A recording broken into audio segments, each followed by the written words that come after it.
ያንቺ ይቅርታ ለኔ ምን ይሰራልኛል? ቆንጆ ምሳ ነበር አይደል? ቆንጆ ነበር። ዛሬ ትልቅ ቀጠሮ እንዳለብኝ ታውቂያለሽ አይደል? እንሂድ። እንችላለን። እና ሂሳብ ከፍል አድርገው አይደል? አዎ፣ እናመሰግናለን። ወይኔ ይቅርታ አላስተዋልኩም ነበር። ዞር በይ በእናትሽ። ያንቺ ይቅርታ ለኔ ምን ይሰራልኛል? ይቅርታ፣ እኔም አላስተዋልኩም ነበር። ምን እያረግሽ ነው ሻሎም? ያምሻል እንዴ? አታያትም እንዴ? በዚች ከንቱ ምክንያት ፕሮግራሚንግ ቀረው እኮ።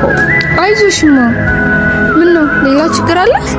አይ ችግር ፈጣሪዋ እሷ ሆና እያለች ስለምን ችግር ነው የምታወሪው? እስኪ ተይ ጓደኛዬ። እሺ ችግር የለውም። አመሰግናለሁ። ሂሳብ ላምጣ? አዎ በፍጥነት። ዛሬ የማላቅሽ ሰው እየሆንሽ ነው። በሰላም ነው? ምን ያህል የጓጓውነት ፕሮግራም እንደሆነ ታውቂ? በድጋሚ በጣም ይቅርታሽ። ትንሽ ስለማወራ። አይዞሽ። ምንሽ ነው ያመመሽ? ወደ ጥርስ ነው ማለት። ለሱማ ትልቅ መፍትሄ አለ። እንዳሳይሽ ፈቃደኛ ነሽ? አዎ